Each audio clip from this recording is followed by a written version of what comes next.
You are listening to KLRN Radio, where liberty and reason still reign. All writers are prone to becoming so attached to our characters and stories that we struggle to see why a passage may not be working. It takes another set of eyes to help us nurture our writing to full maturity. At Black Wolf Editorial Services, we strive to enable writers to develop and grow, shaping stories into masterpieces that can stand the test of time. Editing services are provided for all genres and all age categories. Services range from critiques of the short story through to line edits of the full-length novel and copy editing for those preparing for publication. We also offer assistance on generating a writer's bio for your websites, as well as help with those book blurbs and promotional material. We won't abandon you to the masses. We want to celebrate with you in your successes. Black Wolf Editorial Services, nurturing your writing into maturity. For a full list of services and prices, visit us at blackwolfeditorial.com.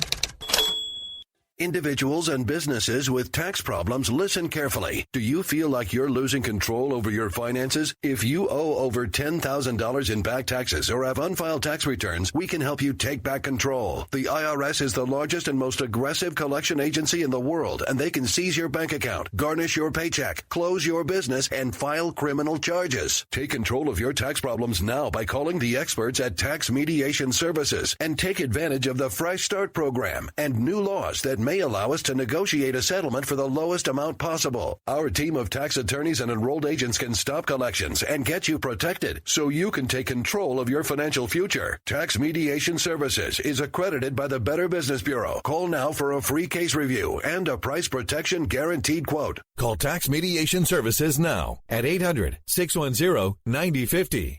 That's 800-610-9050. 800-610-9050. KLRN Radio has advertising rates available. We have rates to fit almost any budget. Contact us at advertising@klrnradio.com.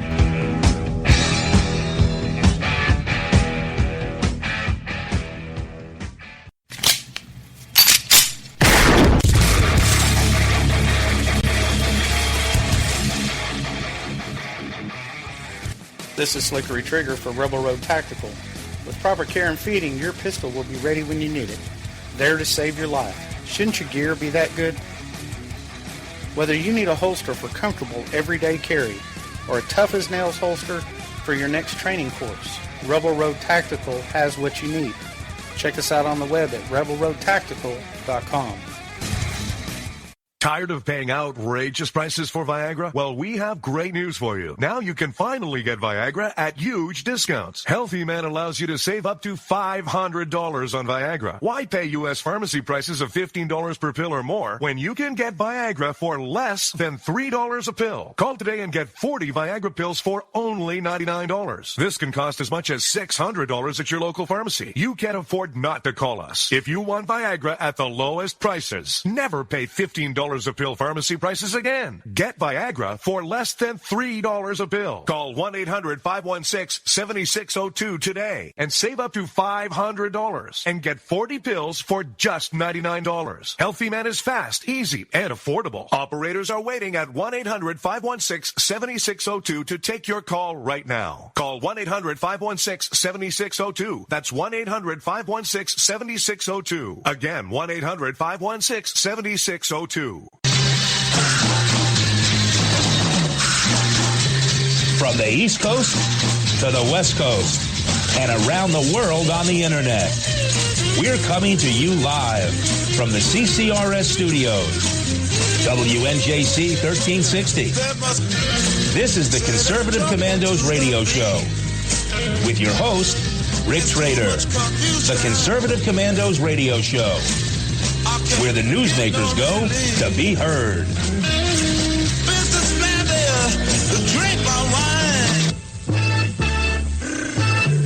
You can call the Conservative Commandos radio show at 856-227-1360. Your opinion counts at 856-227-1360. This is Congressman Alan West, and you're listening to the Conservative Commando radio show. Welcome, everybody, and welcome, fellow patriots. Welcome once again to the Conservative Commandos radio show. I'm Rick Trader, coming to you live from the studios of the Conservative Commandos radio network at WNJC 1360 in Philadelphia and around the world on the internet with American Patriots Broadcasting, TalkStream Live, SHR Media, K98 Talk, iHeartRadio, AM, FM 24/7. Indeed, we are everywhere. We are everywhere. Excuse me. And joining me today as my co-host is the president and CEO of AUN-TV.com, Dana Allen. Dana, welcome to Conservative Commandos. Hello, Rick. I can tell you're still fighting your cold a little bit, so you're being a trooper again. A little bit. And yes, I am here. Yes, I am here. Doing what we have to do. But, you know, Dana, what I've felt about or have found about doing the radio show into 8 years now of doing this little gig is that the radio show is like therapy for me.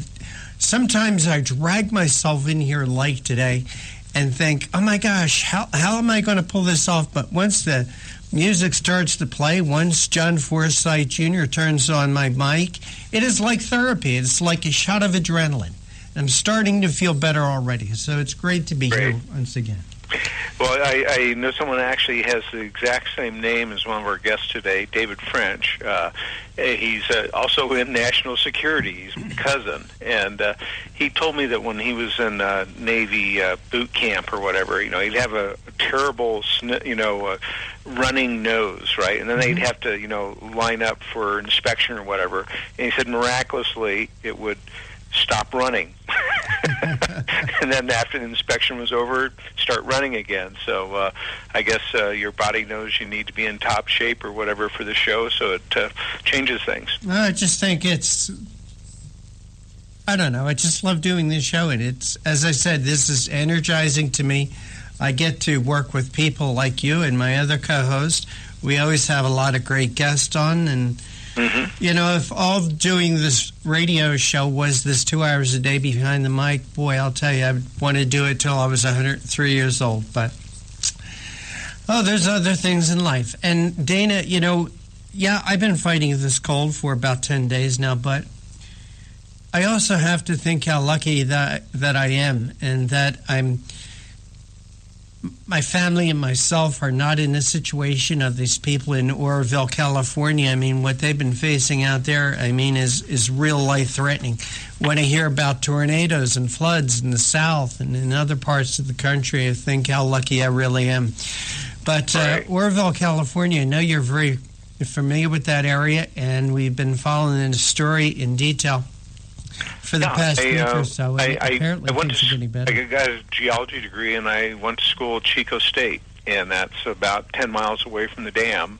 And so I used to go over and fish on the dam, and you actually get pretty good fish there. I've seen 24-inch rainbows caught right off the dam, and just from shore. And so, yeah, very familiar with it. And the thing on this one, there is some news here, to say the least, is when the problems first started developing, they had 10-foot hunks of concrete flying out of the dam, right?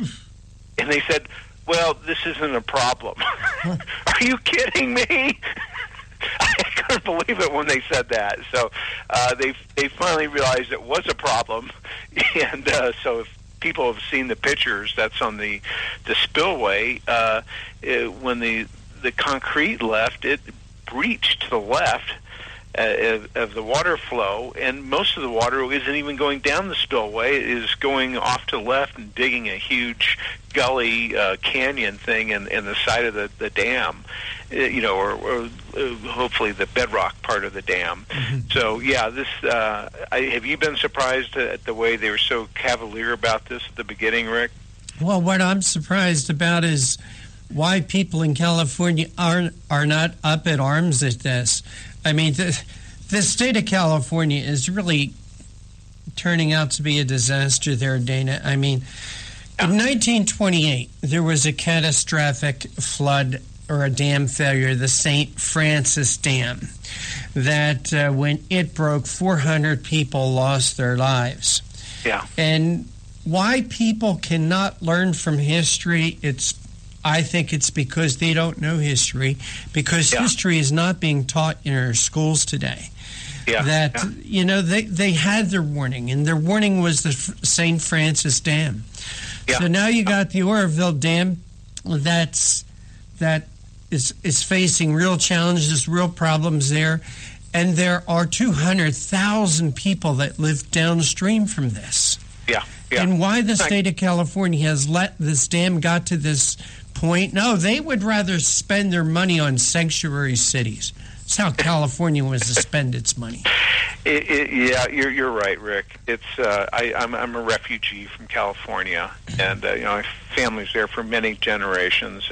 4 generations or whatever. They came over in the covered wagons on the Oregon Trail, but it really is committing suicide. It has some built-in advantages, such as Silicon Valley and Hollywood or whatever, but they're milking that, and eventually it's going to break, and there are companies moving out of California to Texas to Nevada and so forth, and the governor. I probably won't offend too many of our listeners here. I know several people know Jerry Brown, and they all say he's not a very smart person. It's like one of the first things they say is, Jerry, he isn't very bright, And so in his whole career, which I've followed, I can't think of a single success that Jerry Brown has ever had, and yet he just keeps getting reelected. After he failed as governor of California, then he ran for mayor of Oakland and got elected, and then Oakland became the #1 murder capital in the United States. And then now he's governor, and some of these mistakes go all the way back to his dad. That's when the dam was first started to be built. That's not really his fault. It's the response. And you're talking about that. They did not respond quickly enough to this. It's when you have the concrete liner start to tear apart, it's going to cause massive erosion. They have 100,000 cubic feet a second going down that thing. That's a mind-boggling amount of water. And like I said, I'm very familiar with this. I have a company I'm part owner in. It's right underneath the dam. It's in Oroville. I hope you paid your insurance. Pardon me? I hope you paid your insurance. Well, we rent the building. We don't have a lot that can be all that damaged. I don't think the whole building. It's the former Georgia Pacific lumber mill. We have a section of it. It's Sierra Blaster. People want to blow up anything legally without a blasting license, they can go to sierrablaster.com. But we're very close to the river, and so if it was to just the emergency spillway part break, it would probably flood our building. And of course, if the dam went, then that'd be a disaster. That would go all the way to Sacramento, because that's the highest dam in the United States. Right. So, Dana, you're probably more familiar with this than I am. I blame it on the state of California that they have not maintained this dam. But one of the things I wanted to touch on with you in the last minute before we go to break is, okay, what about the water? California has been in a drought situation for the last 8 to 10 years. And finally, you are getting a lot of water out there, and that's part of the reason that this dam is failing. But that water that this dam cannot hold is needed by California to drink, to bathe, to irrigate, for crops, for farms. I mean, losing this lake, losing this dam, does this also mean other problems for California as far as where are we going to get our next drink of water? The biggest problem would be if the dam itself failed. It would go all the way to Sacramento. I mean, it'd be probably the worst dam breakage disaster in the history of the world, because it is the highest dam in the United States. It's 900 feet deep when it's all the way up to its brim like it is now. So I won't even want to think of the damage that would cause. The immediate problem they have is the emergency spillway area, which is not the main part of the dam. I get that, but what about the water? The water that is... Yeah, it's it's not the biggest reservoir in terms of water content. I think Shasta is, but it'd be the number 2. Yeah, it would be a disaster that way. And the drought's really over. This is the highest water level they've ever had since the dam was built in the 1960s. Yeah, but these dams, these reservoirs are built so California does have water. You know, hey, Dana, let's talk about this after the break because we're running a little long, and you are listening to the Conservative Commandos radio show with Dana Allen and Rick Trader, coming to you from the studios of the Conservative Commandos radio network at WNJC 1360 in Philadelphia and around the world on the internet with American Patriots Broadcasting, TalkStream Live, SHR Media, K98 Talk, iHeartRadio, AM/FM 24/7. Today's show, like all our shows, is being brought to you by the First Amendment and protected by the Second. Dana and I will be right back. They say I'm crazy. I really don't care. That's my prerogative. They say I'm nasty, but I...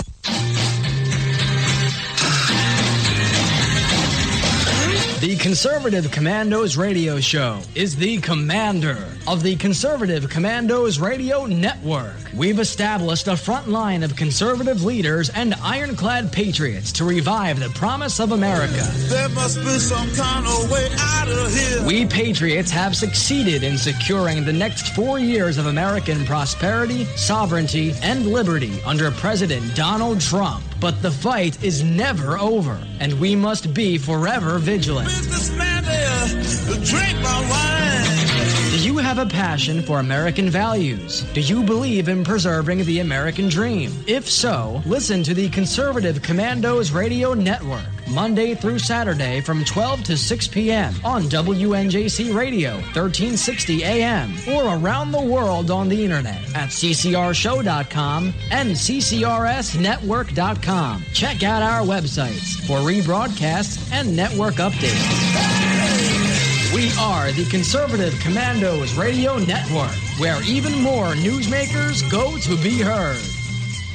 Hi, I'm Kevin Wade. Conservative Commandos is happy to welcome Liberty HealthShare as a sponsor. Liberty HealthShare is a community of health-conscious Americans who practice long-standing Christian principles in sharing health care costs. Liberty HealthShare exists for everyone who purchases health care for themselves or their family, or who wants to control their own health care. I run a small business, and we were caught in the confusion of Washington's ever-changing health insurance requirements. We found a common-sense solution in Liberty HealthShare. Liberty HealthShare is not insurance. It simply unites like-minded Americans to share medical costs together. Join a community of health-conscious Americans who practice long-standing Christian principles in sharing health care costs.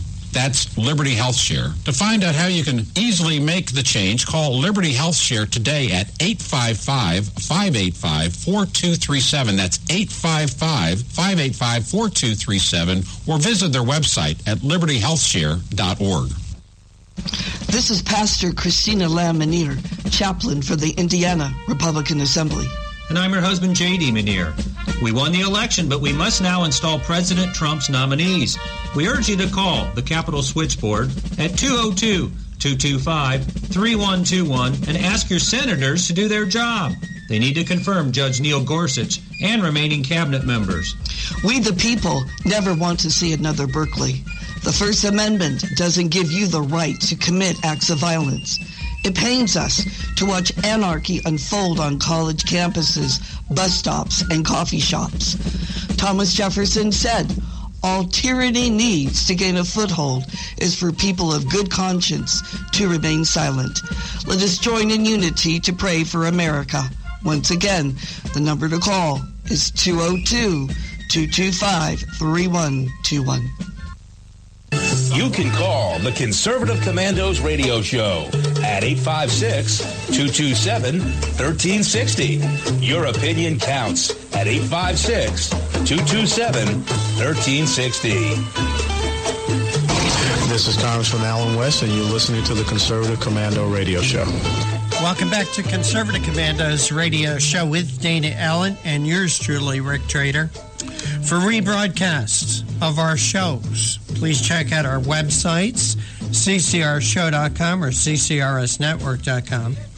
That second website, ccrsnetwork.com, also has information about the other great radio programs here at WNJC 1360 as part of the Conservative Commandos Radio Network, such as Chosen Generation with Pastor Greg Young and The Real Side with Joe Messina.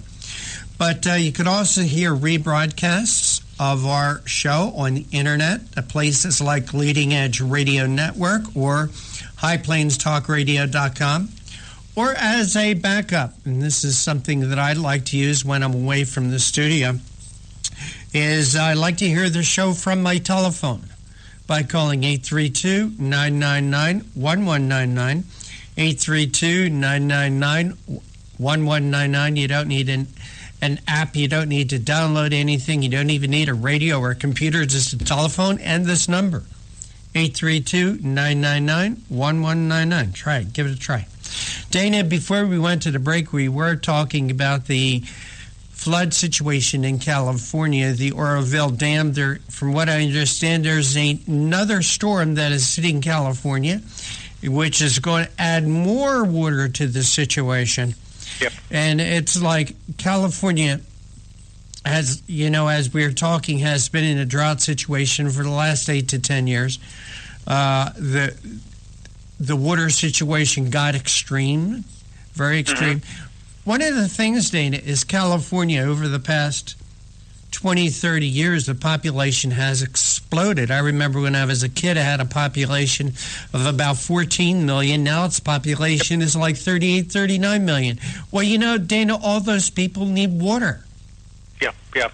And they've been, absolutely, that is the absolute truth. That's one of the reasons they had such an extreme situation there, was they were anti-development or anti-jobs, anti-dams, all this stuff. Wasn't there a move in California that they were actually tearing down dams?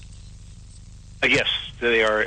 Iron Canyon Dam, I believe, in Northern California, they're tearing it down, and there were these environmentalists or whatever. And sure, there are downsides to having dams, but then people need to drink water, right? And how did those 37 million people get into California? It's not from babies. When I was a kid, it was. I was part of the baby boom, but it's almost all immigration. And so you have these environmentalists that say that population is like one of our greatest dangers, and yet they don't raise their little finger to prevent population growth in a way that's not, like abortion or something like that. And that's simply by having tighter immigration laws, tighter immigration limits. And California today would have like 20 million people in it instead of 37 million. And have you ever noticed that hypocrisy, Rick? All the time. Have I ever noticed? I notice it every day. Yeah, and on this thing, they had actually a warning on the dam for 12 years that the spill was designed wrong, and they didn't do that. And I can tell you, as a geologist, on what's called the emergency spillway, which is where it just goes over the edge of the dam, well, that's part of that's bedrock there, and part of it's dirt. And if you've seen the videos, it's just massive erosion and gulling, and that's the real danger, because it's very common that you get undercutting. After the water goes over the top, it starts digging back underneath itself. Mm-hmm. And if it does that, it just take out that whole section of the emergency spillway.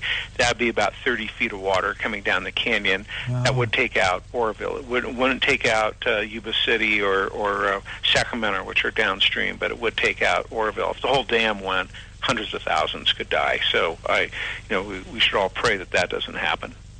Indeed. Poor government. Government is supposed to protect us.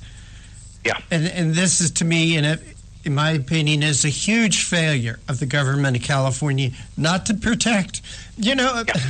Of all the things people want government to do today, okay, of all the useless, non-constitutional things people expect government to do, the one thing that they should do is protect the people.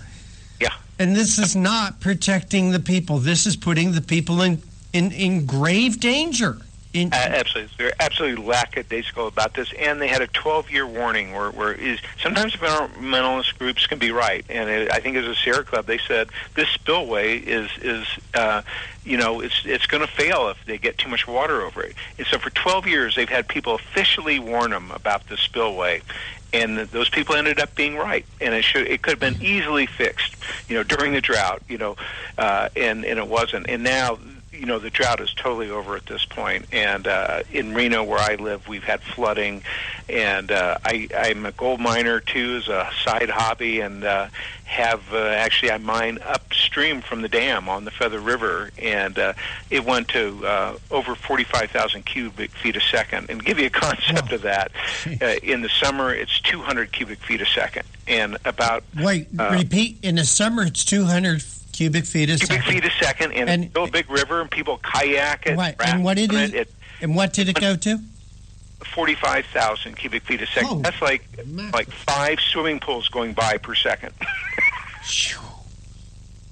Yeah, it's mind-boggling. And I know in 1997 it didn't get that high, but in 1997 it did get to, I think it was 30,000 cubic feet a second. And that's the last big flood we had. And it was, I know someone that saw it, and he said it was 40 feet deep. Wow. And this is a very fast river up in the high mountains, and it was 40 feet deep. Wow. I mean, it's mind-boggling how much water can come down a canyon if you get, a week straight of rain. So the question that we can ask, people in California should be asking is, when they go to pick their elected officials, are they going to remember this? No. Are they going to remember this? Some will, but most won't. Look at Detroit. Did they ever wake up to the failure of government in Detroit? No.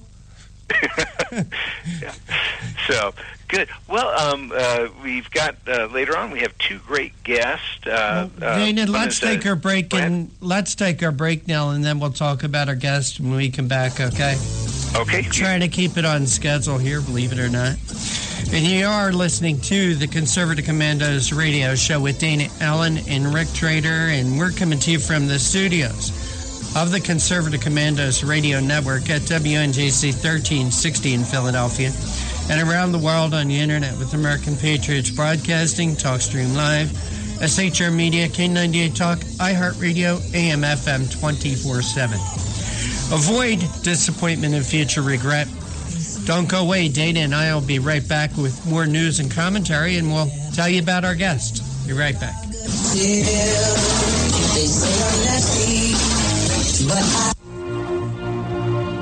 This is Rick Trader, host of the Conservative Commandos radio show. And I'm John Forsyth, owner of WNJC Radio. Fellow Patriots, the Conservative Commandos radio show is for conservatives, about conservatives, and by conservatives. We are patriots who want to take our country back from the likes of Barack Obama, Harry Reid, George Soros, and Nancy Pelosi. But we can't keep up this fight without your critical support today. Can you help? Please go to www.helpccrs.com right now and make a donation by credit card or PayPal.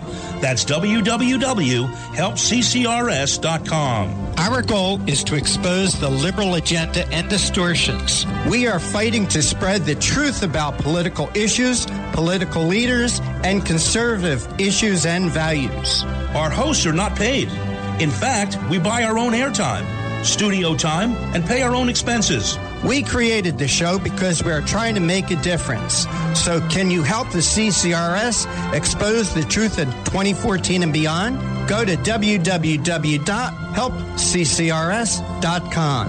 Help keep the Conservative Commandos radio show on the air by going to www.helpccrs.com and make a donation today to return our country to the conservative roots created by our founding fathers. If your health care has become a burden and you're worried about being stuck for another year, you have options. Liberty Health Share could be the solution to your problem. Open enrollment is here and could be your chance to free yourself from insurance. Take this opportunity and join Liberty Health Share. You can finally be in control and have freedom when it comes to your health care.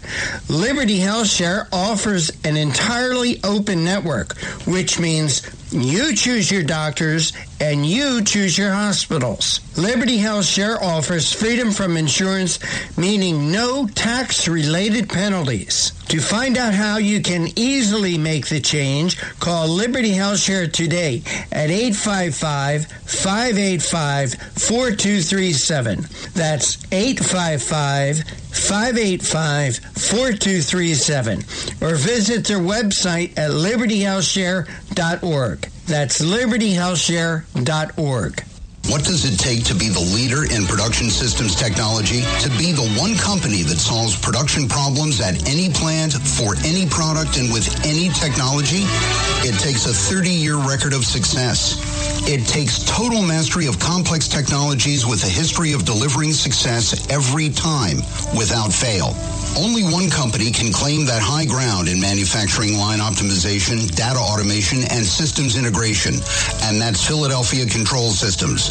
In factories worldwide, Philadelphia Control Systems programs, software, and engineering solutions deliver optimal performance and output flow with a record that can't be matched. Any plant, any product, any technology. Philadelphia Control Systems, the leader in production automation since 1982. 800-335-9811. PCS4automation.com. That's PCS, the number 4, automation.com.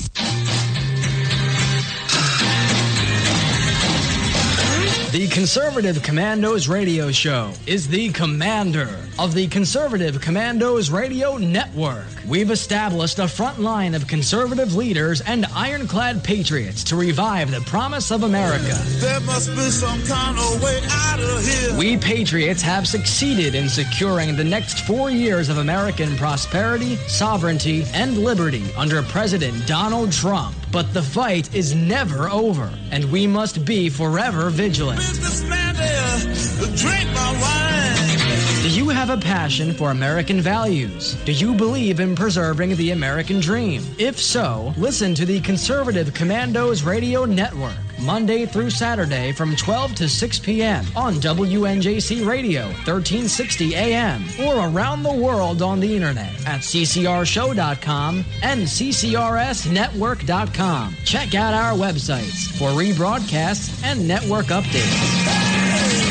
We are the Conservative Commandos Radio Network, where even more newsmakers go to be heard.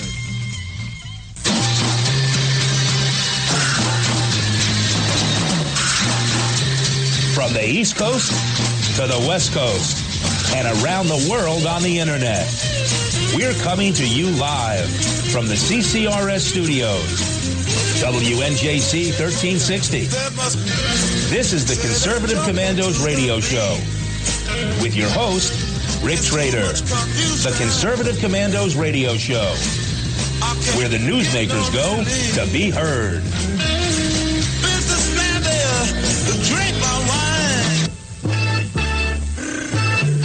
You can call the Conservative Commandos Radio Show at 856-227-1360. Your opinion counts at 856-227-1360. This is Congressman Alan West, and you're listening to the Conservative Commando Radio Show.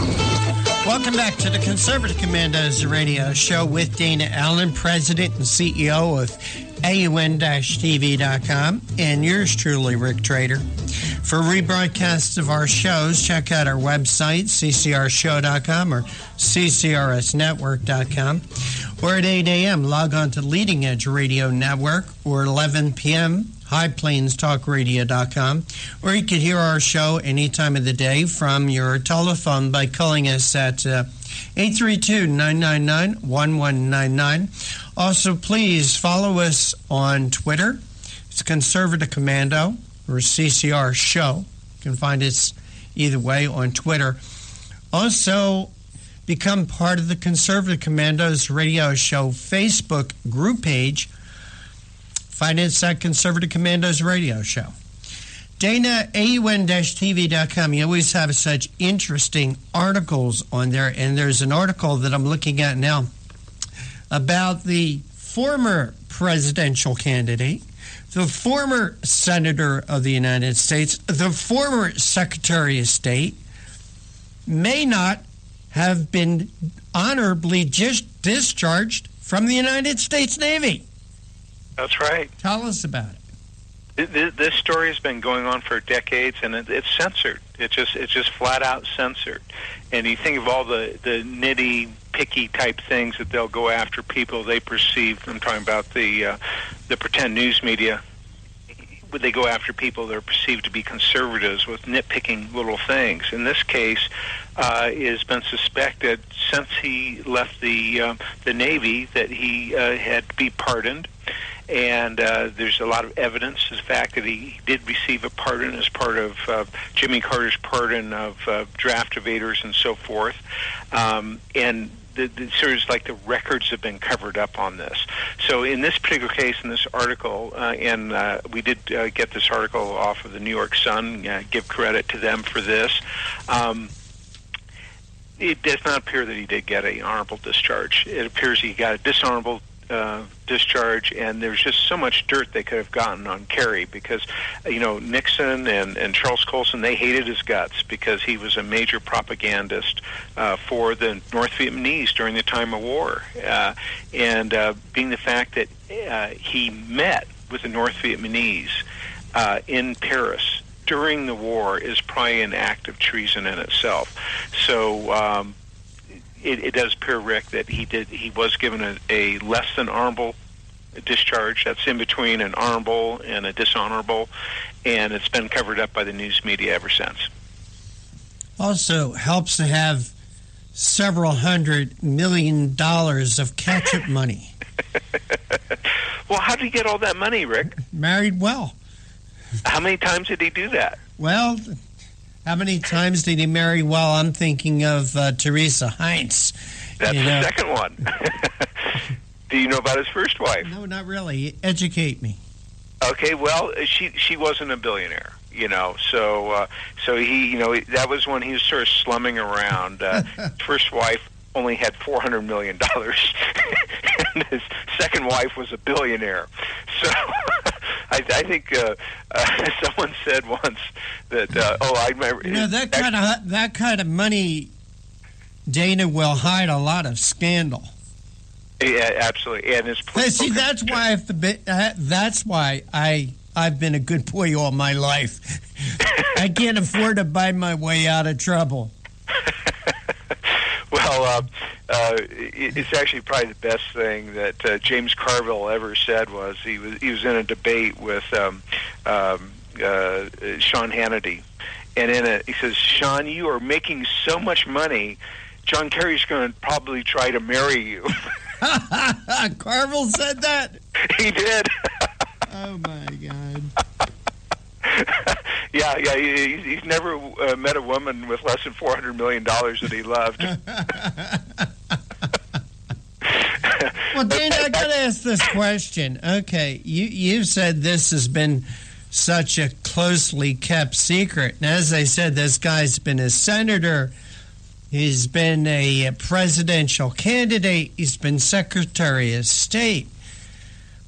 How has it been able to, other than the obvious, as we've been talking about the money, how have they kept this such a secret? Politics, because he was obviously being groomed from a young age to be a politician, and it just strictly, if he was not a Democrat, he would have never been able to probably been elected. And on top of that, do you know that he had his own Watergate? No. Again, tremendous censorship. Okay, so well, this is why we have the American Uncensored News Network. So I say this is a good thing, Dana, that all these things have been hidden, so AUN-TV could help expose them, don't you think? Well, thank you very much. In this case, and this happened just about the same time, within a year or so, and maybe even predated Watergate. Well, in Watergate, what it was is, all we know for sure was that his lawyer, John, who's the guy that used to be Nixon's lawyer, John Haldeman? No, Yeah, that John was Dean? the guy. Haldeman, Ehrlich, and Nixon and Dean. John Dean, you got it, yes. John Dean, all we know for sure is that John Dean told people to break into the Democratic headquarters. There's never been any evidence that ever went any higher than John Dean. And the exact same thing happened for John Kerry. So he's running for Congress in Massachusetts. His brother was his campaign manager. And there's a burglary at the Republican campaign headquarters. The police caught someone on, putting a bug onto the phone of the Republican headquarters. Who did they catch doing that? After they broke him, they caught him on the spot doing this. It was John Kerry's brother. His campaign manager was caught burglarizing the Republican headquarters and putting a bug on a phone. Did you know that? No.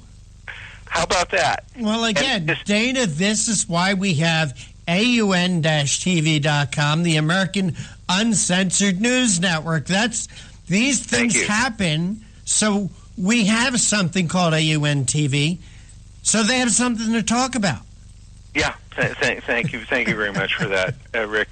So how they treat this? Oh, well, boys will be boys. So it's totally acceptable. John Kerry thought it was funny that his brother got caught trying to put a bug on the Republican phone, and then Nixon does it. Oh, the worst thing since the Civil War, and it's just this huge double standard. It is wrong to do this, but both sides should be treated exactly the same when things like this happen. Well, and you can see by what's happening with Michael Flynn that that's not true. I know. In fact, I'm really looking forward to are not. And you know what, Dana? We did this again. We got talking. We'll have to hold our guest until the next segment, and we'll take a break now. You are listening to Conservative Commando's radio show with Dana Allen and yours truly, Rick Trader, coming to you from the studios of the Conservative Commando's radio network at WNJC 1360 in Philly and around the world on the internet with American Patriots Broadcasting, TalkStream Live, SHR Media, K98 Talk, iHeartRadio, AM, FM 24/7, and a whole bunch of others. Don't go away. On the other side of this break, we promise to tell you who our guests are for today and what we're going to be talking about. Don't go away. Be right back. That's my prerogative. They say I'm nasty, but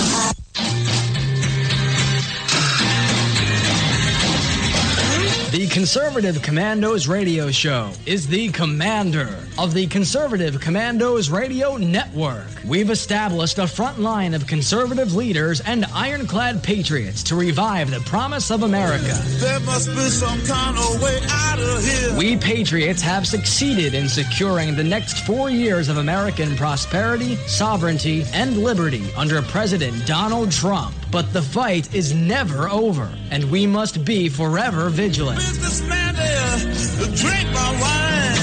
Do you have a passion for American values? Do you believe in preserving the American dream? If so, listen to the Conservative Commandos Radio Network, Monday through Saturday from 12 to 6 p.m. on WNJC Radio, 1360 AM, or around the world on the internet at ccrshow.com and ccrsnetwork.com. Check out our websites for rebroadcasts and network updates.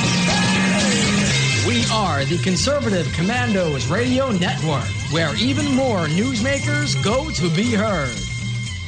Hi, I'm Kevin Wade. Conservative Commandos is happy to welcome Liberty HealthShare as a sponsor. Liberty HealthShare is a community of health-conscious Americans who practice long-standing Christian principles in sharing health care costs. Liberty HealthShare exists for everyone who purchases health care for themselves or their family, or who wants to control their own health care. I run a small business, and we were caught in the confusion of Washington's ever-changing health insurance requirements. We found a common-sense solution in Liberty HealthShare.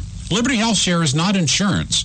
It simply unites like-minded Americans to share medical costs together. Join a community of health-conscious Americans who practice long-standing Christian principles in sharing health care costs. That's Liberty Health Share. To find out how you can easily make the change, call Liberty Health Share today at 855-585-4237. That's 855-585-4237, or visit their website at libertyhealthshare.org. This is Pastor Christina Lamanier, chaplain for the Indiana Republican Assembly. And I'm her husband, J.D. Manier. We won the election, but we must now install President Trump's nominees. We urge you to call the Capitol Switchboard at 202-225-3121 and ask your senators to do their job. They need to confirm Judge Neil Gorsuch and remaining cabinet members. We, the people, never want to see another Berkeley.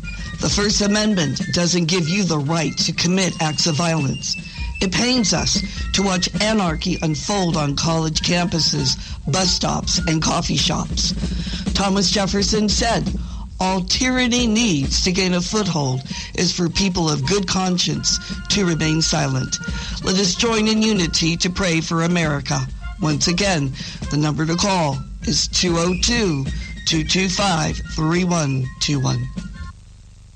You can call the Conservative Commandos radio show at 856-227-1360. Your opinion counts at 856-227-1360. This is Congressman Alan West, and you're listening to the Conservative Commando radio show. Welcome back to Conservative Commandos radio show with Dana Allen, President and CEO of AUN-TV.com, and yours truly, Rick Trader. For rebroadcast or podcast or whatever you want to call them, check out our websites, ccrshow.com or ccrsnetwork.com. Also, please follow us on Twitter, Conservative Commandos, or CCR Show. You can find us either way. Also on Facebook, please join our Conservative Commandos Facebook group page. We don't put a lot of things on there, a lot of clutter, but we put a lot of information about our shows, our guests, links to rebroadcasts, our other shows, such as Chosen Generation and The Real Side with Joe Messina. There are links to them on there, so please check us out. Well, Dana, in the last segment, you know what? We're not going to talk about it until we talk about our guest, Dana. There we go. We have two great guests today. Yes, we have Brittany Hughes from MRC TV. It's a media research center, and she's going to be talking about both the illegal aliens being released by Obama in his last few days in office, and also about some hypocrisy on Trump's smartphone in relation to Hillary Clinton's emails. Yes. And then at 4:35, we have David French. He's a very well-known expert in national security, writes for the National Review, and he's going to be talking about one of the biggest stories we have going right now, which is the resignation of Donald Trump's national security advisor. So I think we both have some questions about that. Yes. If this is selective prosecution or not. All right, a couple of great guests. Dana, in the last segment, we were talking about John Kerry's brother led a break-in to a Republican headquarters when John Kerry was running for Congress. But it's dangerous stuff to be the brother or even half-brother or of a politician or a dictator, such as the North Korean dictator. He didn't like his half-brother too much, did he? That's right. It's actually his older brother, and his name was Kim Jong-nam, sort of like Vietnam, and he was assassinated. This just happened, and it happened in Malaysia, and why they assassinated him? Multiple reasons. It could be that Kim Jong-un was feared him because he was the older brother, didn't want him to be considered an alternative to him to run North Korea. Or it could be that, maybe they're a little bit embarrassed by him. Apparently he's a playboy and was traveling the world and so on and so forth. And maybe they thought that maybe didn't fit the austere communist, life of most people in North Korea, so they killed him for that. Do you have any thoughts on it, Rick? Well, the thoughts that I have, he was killed by two female assassins. You know, I find that very interesting. So, you know, when it comes to profiling, Dana, when it comes to profiling, who do you profile anymore? Anybody is potentially an assassin today. It doesn't have to be a young man with a beard or anything like that. Could be a man, could be a woman, could be children. So what I'm getting at is when they talk about profiling, people coming into this country today, hey, you know, women and children, you got to be lenient with women and children. Hey, they can also be assassins. They can also be terrorists. It was 2 women that killed this guy. Yeah, and you know that's true. And how they killed him, Rick, was actually it's a very common communist way of killing people. It's poisoning them with like a dart. And so he felt he told the people, he went to one of the airline desk or whatever. This happened in the airport, and said, you know, I think, you know, someone sort of grabbed me, and I don't feel good. And he actually suspected that he'd been assassinated before he died. You know, there's assassin attempt on him. And so what they do is they have some poisons, you know, sometimes it's plutonium or whatever, just tiny, minute amounts of poison, and they stick it into the body of someone, you know, like using the tip of a umbrella or something like that. And this has happened multiple times. It's believed that Putin poisoned the president of the Ukraine with this method, and there was a journalist who was operating in London that was exposing Putin, and they used this very method on him, and with an umbrella, and he died, you know, 3 or 4 days later. So it seems to be part of the standard communist murder method is to poison people. So, and then I noticed reading more about this that he was Nam instead of Un, the 2 brothers. He was actually the older brother, but he was the son of the first Kim mistress, so it wasn't his wife. You know, so I mean the double standards that go on in North Korea are just amazing. Where, you know, I shouldn't even laugh. It's so horrible. Like, you know, they go around in their own private railroad cars with live lobster tanks, you know, living the billionaire's lifestyle, and they are billionaires. And at the same time, people are starving to death in the country, trying to eat the roots of trees to stay alive. The average person in North Korea is 4 inches shorter than the average person in South Korea, even though they're genetically the same. It's due to malnutrition. And so, you know, this is, you know, another case of how the elites in all communist countries, whether it's Castro or Stalin, they live like billionaires while their own people starve to death. I'm back. You're back. So, are you in good shape there, Rick? Yeah. Okay, good. And so, yeah, and you have any more thoughts on this? Oh, yeah, one more thing on it. The first time, he got in the news recently was he's detained at the Tokyo airport. This is Nam. And he's trying to enter Japan to visit Disneyland under a Dominican Republic passport. And, I mean, you just can't make this stuff up, how the North Koreans operate. Well, it was speculated while his father was still alive that he might be the successor as dictator in North Korea. Okay, and that he was bypassed for his younger brother, Kim Jong-un.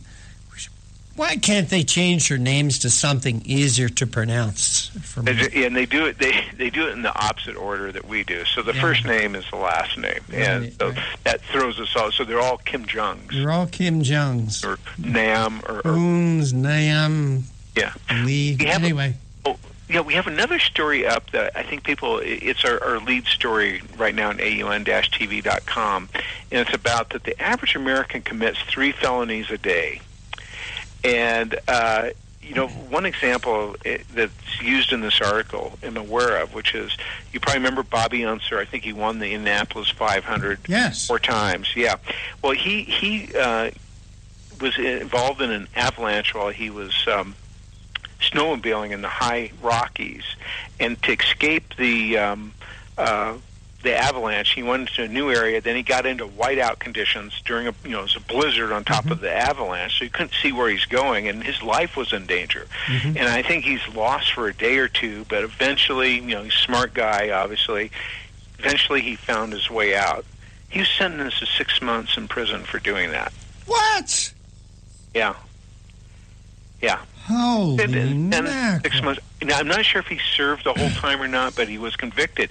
And what it was is they said that he'd taken an internal combustion engine into a wilderness area where you're not supposed to have internal combustion. All he's trying to do is save his life, and this, we have so many laws on the book that, things like this happen. So someone wrote a book about it. A lawyer wrote a book saying that the average American commits 3 felonies a day. They're not even aware they're doing it most of the time, but that they are. Another example is if you take a fake 6th day, and I've been very good about that when I work for other people, but I'd say over 50% of people do that. And that's a felony? That's breaking a law rule? That I think it's a federal crime. It's called a scheme or artifice to defraud.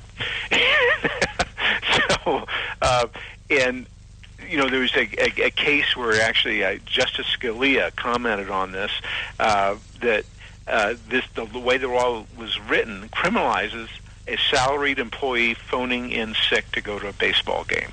That came right from the Supreme Court, that was basically the way it was. Another example that we have in this article is that... Well, I could say, okay, Dana, let's say this is a salaried employee, okay? Yeah. And they fake a sick day. Well, maybe they're making $100 or $200 a day, so they fake a sick day. Isn't that like theft? It is, but you still $100. It's not a felony; it's a misdemeanor. Well, still, it's a crime. It is in a way, and I was very good about it. I say over 50% of the people I knew when I was working would do that. Well, I think, or whatever. Well, I don't know about the 50% of the people who wouldn't do that.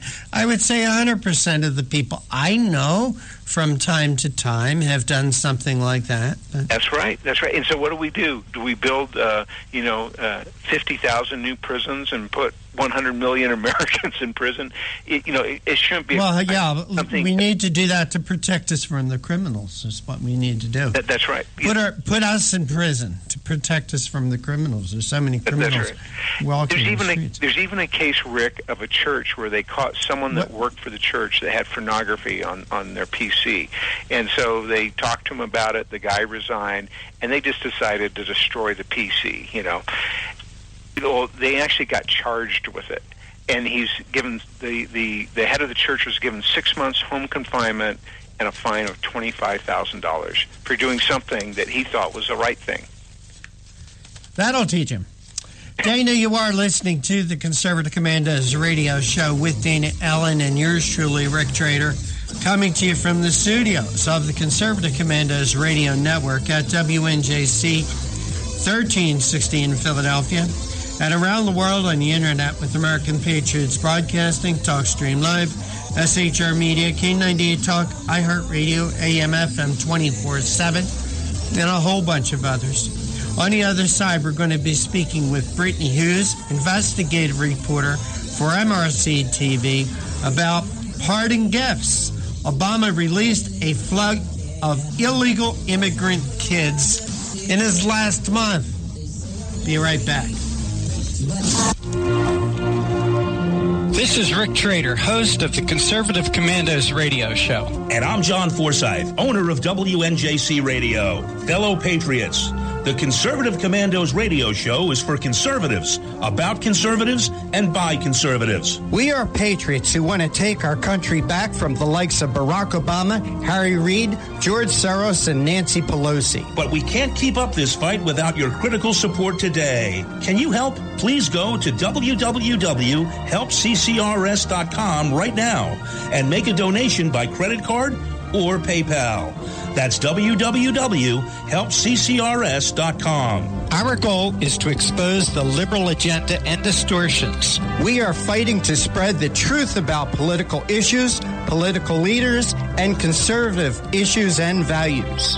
Our hosts are not paid. In fact, we buy our own airtime, studio time, and pay our own expenses. We created the show because we are trying to make a difference.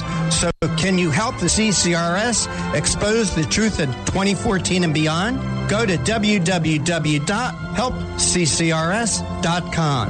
Help keep the Conservative Commandos radio show on the air by going to www.helpccrs.com and make a donation today to return our country to the conservative roots created by our founding fathers. If your health care has become a burden and you're worried about being stuck for another year, you have options.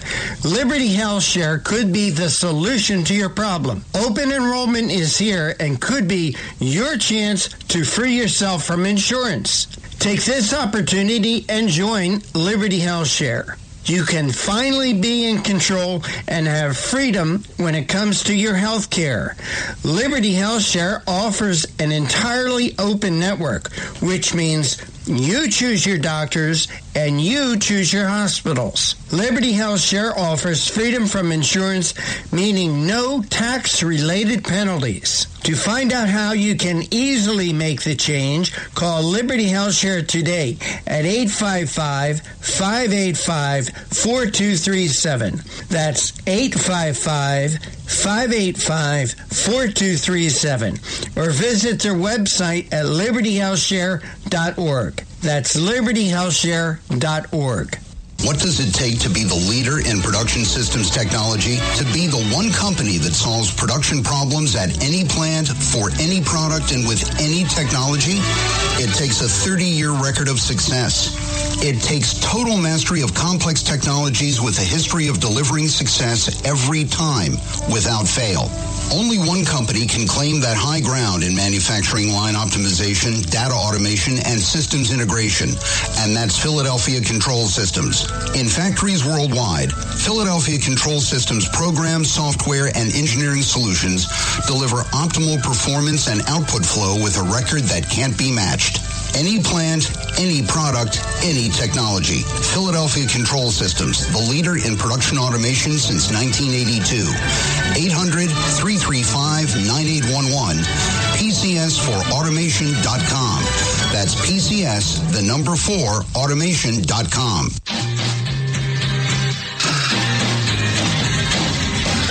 The Conservative Commandos radio show is the commander of the Conservative Commandos radio network. We've established a front line of conservative leaders and ironclad patriots to revive the promise of America. There must be some kind of way out of here. We patriots have succeeded in securing the next 4 years of American prosperity, sovereignty, and liberty under President Donald Trump. But the fight is never over, and we must be forever vigilant. Businessman there, drink my wine.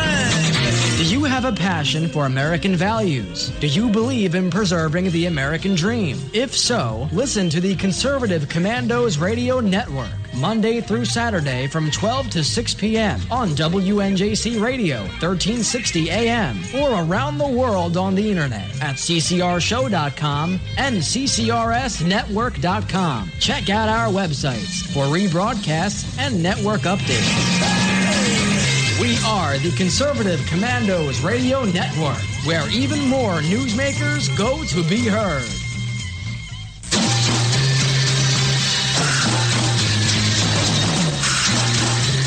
From the East Coast to the West Coast and around the world on the internet, we're coming to you live from the CCRS studios.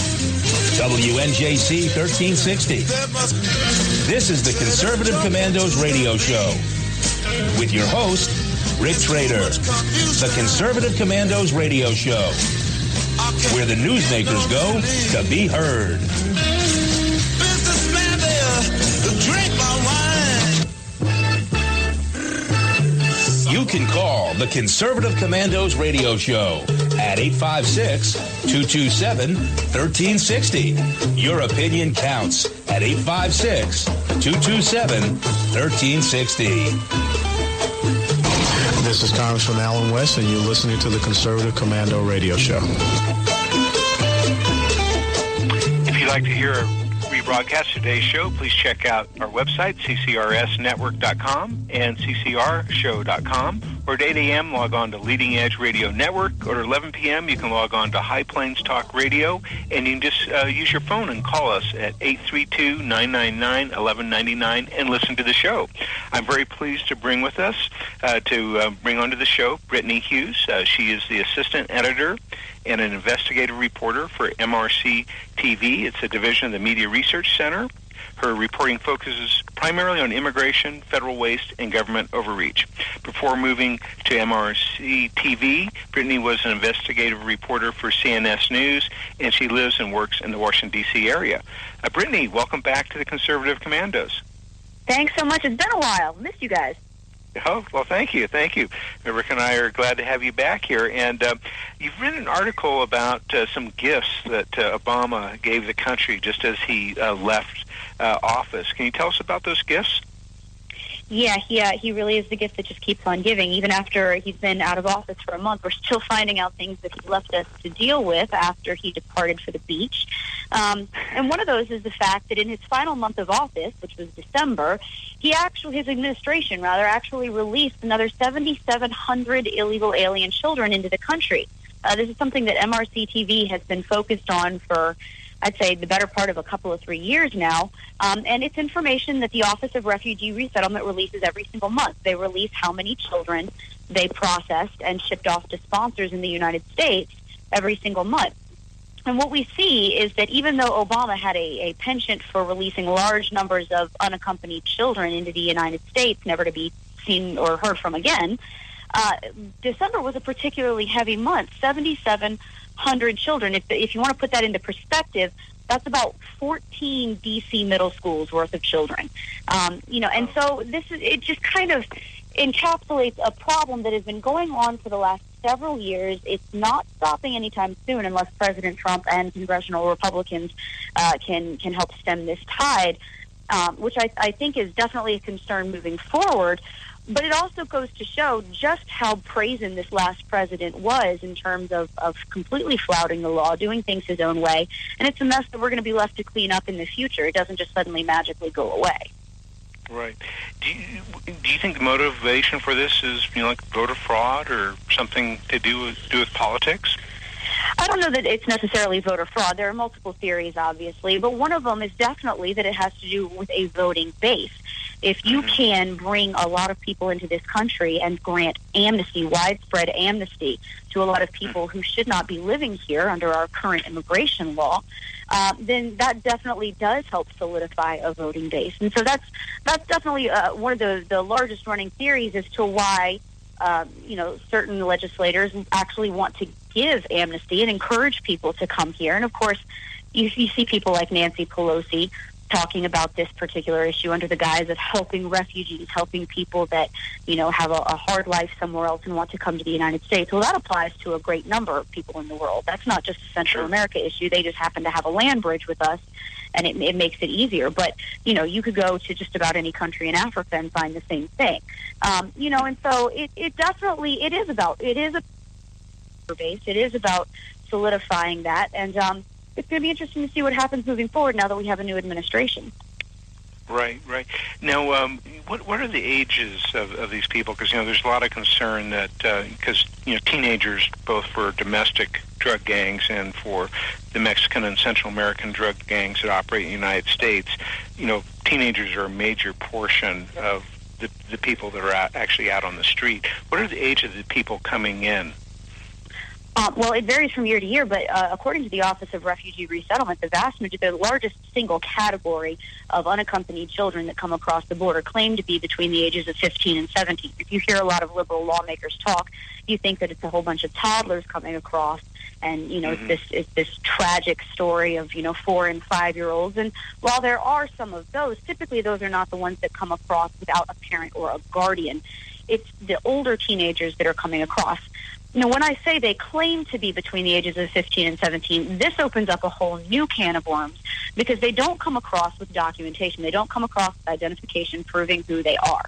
So you could have somebody come across who's 21, 22, claims to be 17, and according to our current system, we process them as minors. I actually spoke to a border agent a couple of years ago when I covered this story from the border, and he said, we know when somebody comes across and they're not the age that they're telling us they are, or they're in a gang and we can tell from their tattoos. But if they claim to be a minor and we can't prove otherwise, we have to process them as a minor. So I think one of the biggest problems is not just what we know about our current broken immigration system, but a lot of things that we don't know, things that are happening because we have no way of proving who these people actually are. I see an article that this amounts to about 250 children or maybe some adults per day. Now, do we really know when they're released? Are they just released on the street? Do we really know for sure if they're being released into a safe, environment? No, the answer to that is absolutely not. We don't. We ship them off to sponsors in the United States, and usually these are relatives that are already living here. Many of them are also living here illegally. ORR, Office of Refugee Resettlement, does not determine whether or not somebody can be a sponsor of an unaccompanied alien child based on their own immigration status, meaning that most of these are relatives who are here also undocumented. So that's problem number one. Problem number two is we actually did an article on this just a couple of months ago. According to their own data, the administration admitted that they're only conducting home studies for about 6% of these kids. There is story after story after story. You can look this up yourself. Your listeners can go online and find this at the tip just a couple of clicks away. Story after story of these children who have been released to homes where they have been sexually abused. They've been released and nobody has followed up on them. They've been forced into child labor. This has happened. This is documented. This is a huge problem, and it kind of weakens the argument that we're doing this for these children, that we're doing this to help these children. Because if you were really doing this to help these children, why would you take them, process them, send them off, and never follow up with them where they could be exploited, they could be harmed? If this was about the children, this would not be the process. So that kind of debunks that entire argument just on its face. But there are also another way that a lot of these kids are being disadvantaged, and a lot of American communities are being disadvantaged, is because they're being sent off into public school systems that are having to absorb high numbers of unaccompanied children and absorb that cost. Hey, Brittany? Have English language skills. Brittany, can I break in here for a minute? Because Absolutely. You just mentioned schools, and as you and Dana have been speaking, I've been doing a little bit of rudimentary math. When you talk about the cost of the schools, you say in 1 month, 7,700. 1 month, in 1 month, 7,700 underage kids were released into the United States. So I did a little math. And that would mean that we would need an additional minimum 7 schools to be built, 7 high schools to be built for these children. Now, near here, Cedar Creek High School was built about 6 or 7 years ago for $80 million. Now, that school was built for 500 students. So if you take your figures of 7,700 students to school, to build high schools for those students, you'd have to build 14 Cedar Creek High Schools at about $80 million.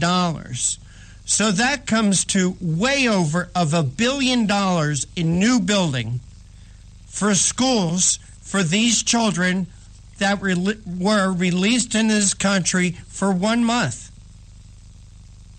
Well, and here's a huge, huge issue, and you kind of hit the nail on the head. We did the math, and it turns out that President Obama's administration, over the last 3 years of his final term, released almost 154,000 unaccompanied children. That's enough to fill up 280 Washington, D.C. middle schools. So figure the cost. Well, it's ridiculous. But here's the problem. They're not going out and building new school buildings. They're overcrowded. Oh, wait a minute, Brittany. They will. Recently there was a school district near our studio who wanted to spend nearly $75 million in new building for increased student population. So these figures are going to hit the taxpayer. Well, they're absolutely going to hit the taxpayer. Hey, Brittany, we got to go to a break. Could you hold on for just 2 minutes for us, please? Sure. Well, we do a little business. And you are listening to the Conservative Commandos radio show with Dana Allen and yours truly, Rick Trader. Our guest this segment is Brittany Hughes, investigative reporter for the Media Research Center. And we're coming to you live from the studios of the Conservative Commandos radio network at WNJC 1360 in Philadelphia and around the world on the internet with American Patriots Broadcasting, TalkStream Live, SHR Media, K98 Talk, iHeartRadio, AM, FM 24/7. Don't go away. Dana and I will be right back to continue our conversation with Brittany Hughes from the Media Research Center. They say I'm nasty, but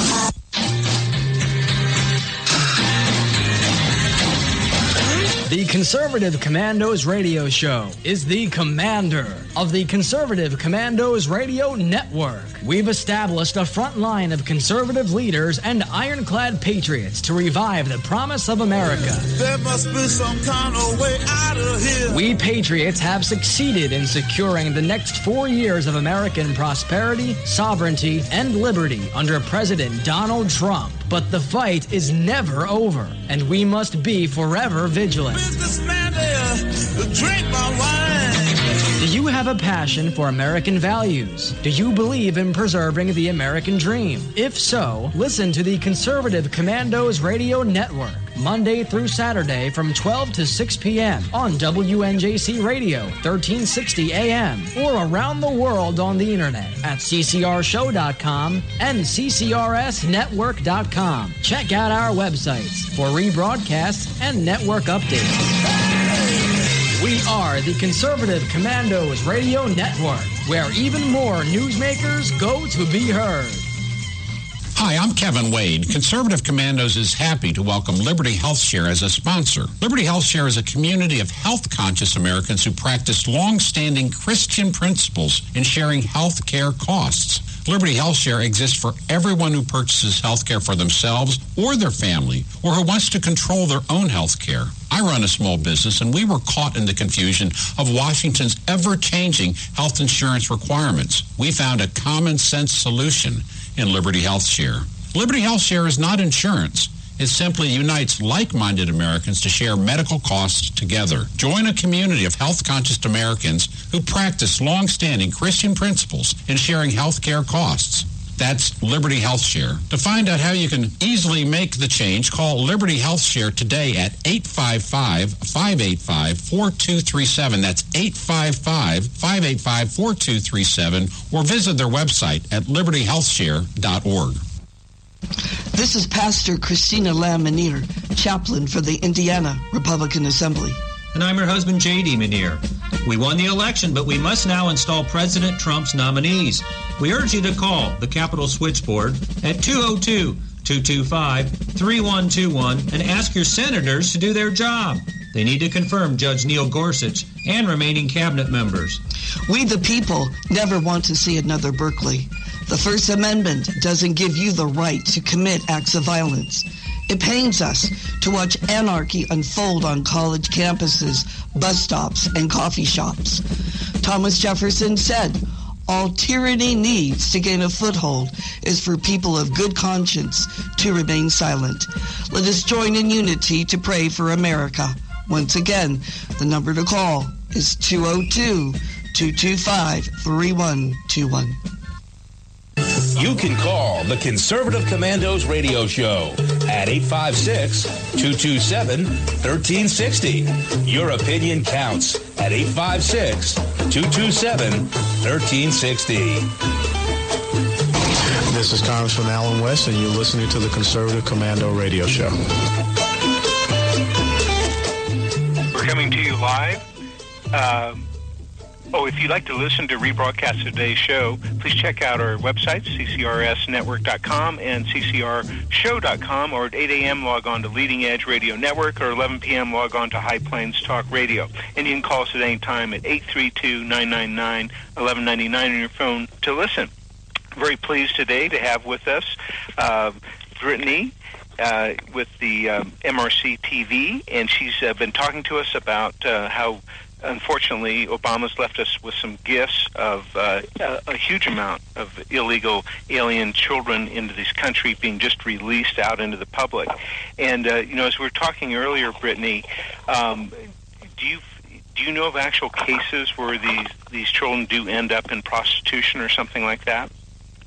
There have been plenty of documented cases of children that ended up in really bad situations, children that ended up being sexually abused by the sponsor that they were sent to live with, children that ended up being forced into child labor by their sponsor. I mean, obviously, these are relatively few as far as we know, but the fact that the Office of Refugee Resettlement only conducts home studies for about 6% of these children once they are released, they are not followed up with, means that we may not know how many of these children end up in bad situations. And we're talking about the ones that are children, not the ones that come into this country and are in gangs and they end up back in that lifestyle here in America. It creates a slew of problems, and we're not following up with them. As a matter of fact, we contacted the immigration courts. We do so regularly to follow up on the court cases for a lot of these children, and about 40% of them never even show up to court.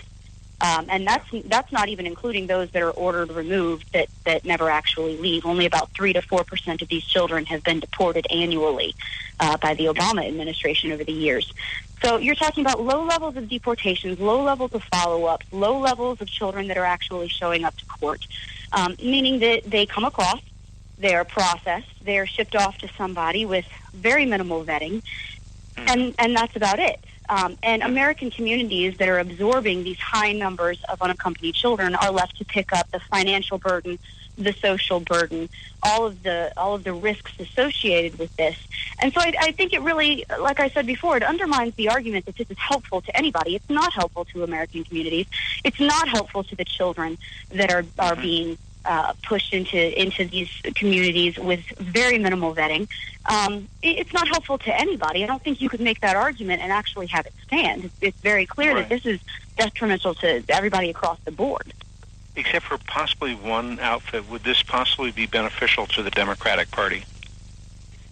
Well, it could be in terms of votes. I mean, if this led to a higher voting base, if you actually got amnesty passed, that's something that liberals have been working towards for a very long time, kind of under the guise of compassion. And so I do think that that's something that, this new administration having come in, and the fact that the GOP has retained, control of both houses of Congress is something that we might not necessarily see ramp up for the next 4 years at least. But, speaking of Donald Trump, though, I think that one of the things that Americans should definitely be aware of and kind of stay on is the fact that he has yet to take a whole lot of action on President Obama's immigration orders. There are programs that President Obama enacted unilaterally, things that he set up by himself with his pen and his phone, that have yet to be addressed by President Trump. Something like DACA, for example, which grants complete immunity to illegal aliens who were brought over as children and even helps them go to college on taxpayer dime.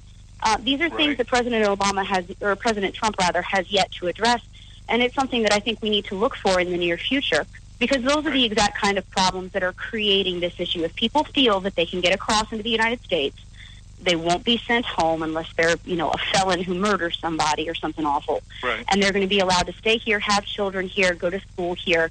It's not going to stop. It's going to continue. That's right. It's a great, big, huge magnet.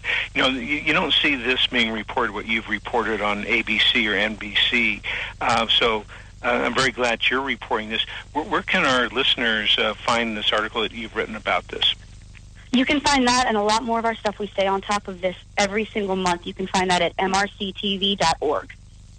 Excellent, good. And I see you've written another article, and that deals with a double standard, let's say, between Hillary Clinton and Donald Trump in regard to cybersecurity. And and this, I guess, is, he's famous for being a tweeter.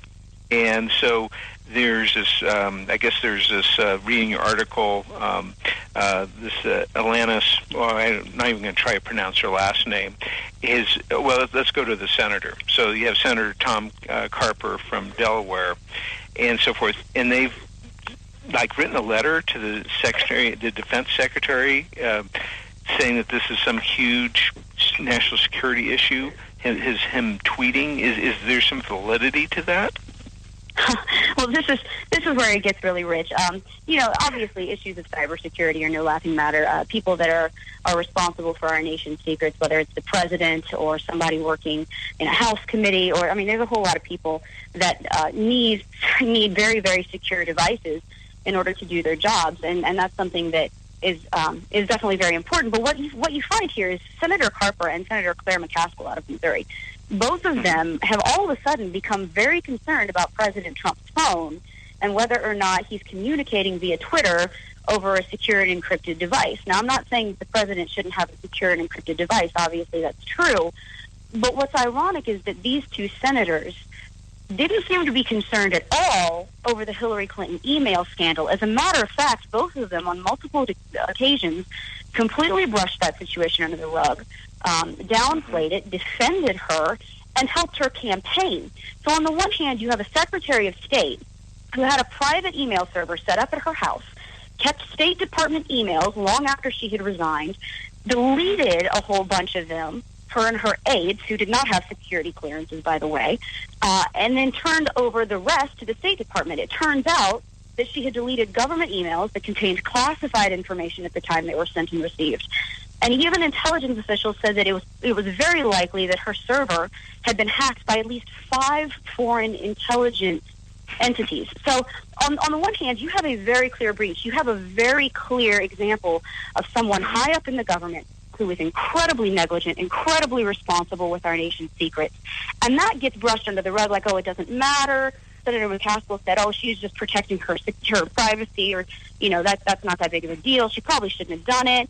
But, it's not that big of a deal. Now all of a sudden we have a President Trump, who these two senators do not like, and now all of a sudden it matters that he tweets from a secure phone because his Twitter might be hacked.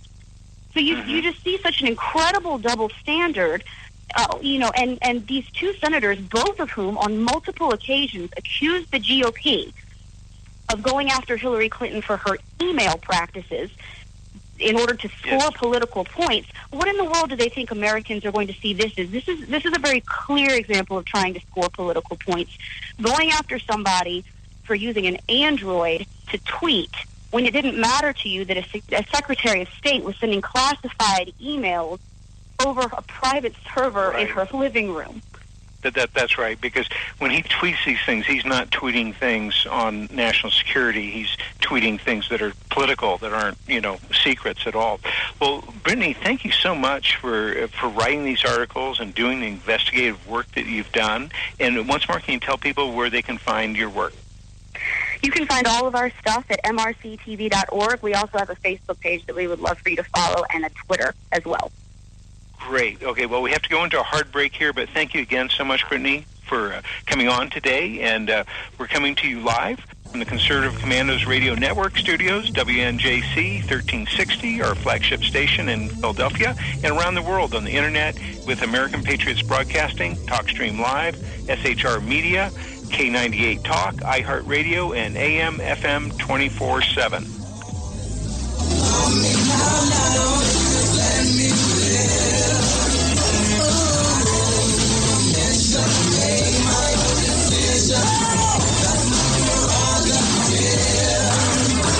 I'm crazy.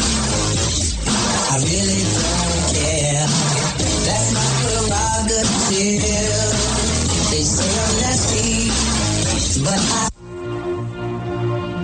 This is Rick Trader, host of the Conservative Commandos radio show. And I'm John Forsyth, owner of WNJC Radio. Fellow patriots, The Conservative Commandos radio show is for conservatives, about conservatives, and by conservatives. We are patriots who want to take our country back from the likes of Barack Obama, Harry Reid, George Soros, and Nancy Pelosi. But we can't keep up this fight without your critical support today. Can you help? Please go to www.helpccrs.com right now and make a donation by credit card or PayPal. That's www.helpccrs.com. Our goal is to expose the liberal agenda and distortions. We are fighting to spread the truth about political issues, political leaders, and conservative issues and values. Our hosts are not paid. In fact, we buy our own airtime, studio time, and pay our own expenses. We created the show because we are trying to make a difference. So can you help the CCRS expose the truth in 2014 and beyond? Go to www.helpccrs.com. Help keep the Conservative Commandos radio show on the air by going to www.helpccrs.com and make a donation today to return our country to the conservative roots created by our founding fathers. If your health care has become a burden and you're worried about being stuck for another year, you have options. Liberty Health Share could be the solution to your problem. Open enrollment is here and could be your chance to free yourself from insurance. Take this opportunity and join Liberty Health Share. You can finally be in control and have freedom when it comes to your health care.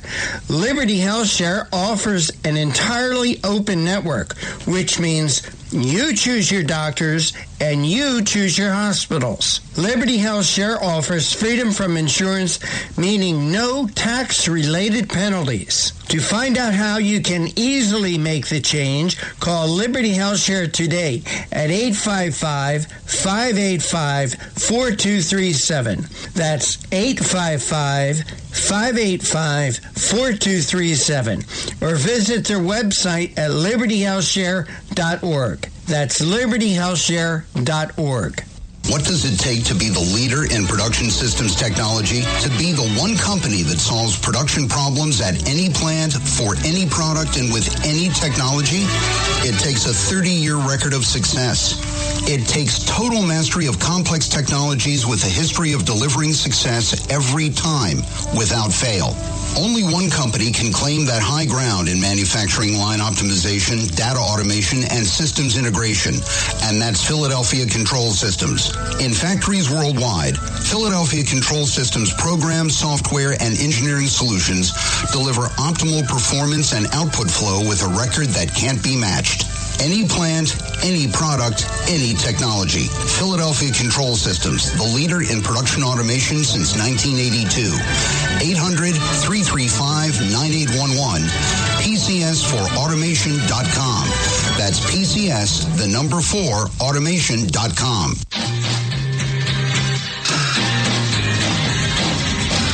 The Conservative Commandos radio show is the commander of the Conservative Commandos radio network. We've established a front line of conservative leaders and ironclad patriots to revive the promise of America. There must be some kind of way out of here. We patriots have succeeded in securing the next 4 years of American prosperity, sovereignty, and liberty under President Donald Trump. But the fight is never over, and we must be forever vigilant. Businessman there, drink my wine.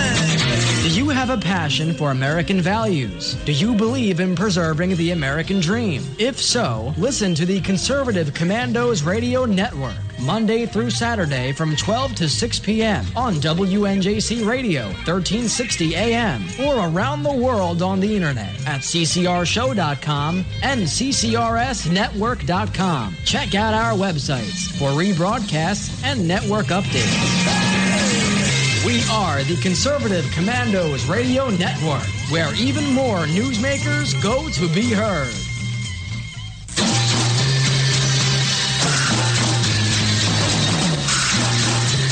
From the East Coast to the West Coast and around the world on the internet, we're coming to you live from the CCRS studios. WNJC 1360.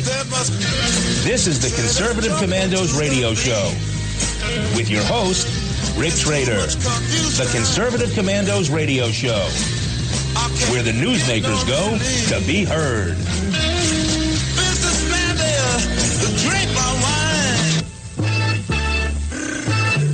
You can call the Conservative Commandos radio show at 856-227-1360. Your opinion counts at 856-227-1360. This is Congressman Alan West, and you're listening to the Conservative Commando Radio Show.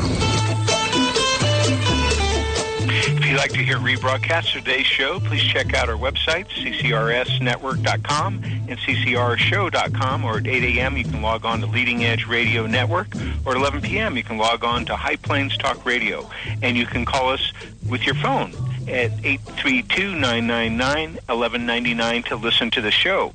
I am very pleased to have with us David French. He is a staff writer at the National Review, an attorney concentrating on constitutional law and the law of armed conflict. He's a veteran of the Operation Iraqi Freedom, and he is an author or co-author of several books, including most recently the #1 New York Times best-selling Rise of ISIS, a threat we cannot ignore. He's a graduate of the Harvard Law School, past president of the Foundation on Individual Rights and Education, and FIRE, and a former lecturer at Cornell Law School. David, thank you for being with us. Well, thanks so much for having me. I appreciate it.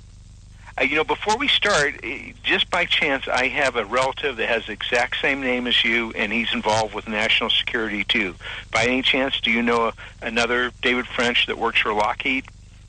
I do not. There's been a Colonel David French that's been out there. There's been a Canadian playwright named David French, and there's a transgender axe murderer named David French. So there's a few people out there. Yeah, my relative isn't the last one, I guarantee you that. He works with satellites for Lockheed, and so I just thought, just perchance, since you're both in the same area. The biggest story out, recently is that President Trump's national security advisor, Mike Flynn, had to resign. And you've written an open letter to the news media about this in regard to the use of, unnamed sources. What harm do you think can be done with what we've seen in the last few weeks?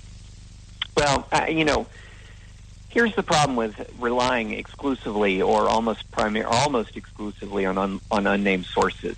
It's very, very difficult for citizens to find out what's true and what's not true. Mm-hmm.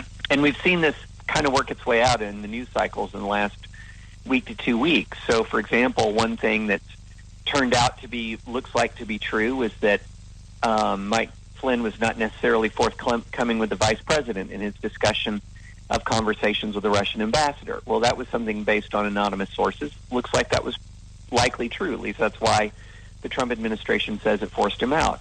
At the same time, unnamed sources sent excerpts of a phone conversation with the president of Mexico where they claimed it made it look like Trump was threatening to invade Mexico. Well, everyone involved in that call says that's not what was going on at all. So that's a circumstance where unnamed sources were completely off. And so the problem is when you don't name your sources, when you don't have any way to judge how close these sources are to the president, how much firsthand knowledge do they have, it's very, very difficult to know the truth. Now, that doesn't mean that you should never use unnamed sources. They do have their uses, but the number of stories that I'm seeing nowadays that are completely and totally based on unnamed sources is really remarkable. Yeah, and it creates a temptation that you can come up with anything. You can just, if you want to harm someone, you can just 100% fabricate something, not talk to anyone, and just say that you talked to an unnamed source, and who can prove that's not true. Right. I mean, and so, for example, you'll see these things that will say unnamed sources, in speaking with a number of government officials, that sources claim. And you think, well, wait, are these Obama-era progressive career civil servants? Are they actual Trump aides? Who are they? You're just kind of at sea. You don't really know. And then that leaves you sort of trusting the reporter to say, well, maybe he's a good enough reporter to where he's not going to lead me astray. But again, that's asking a lot of the reader, and I feel like this is a bad trend. It looks like it's only going to get worse.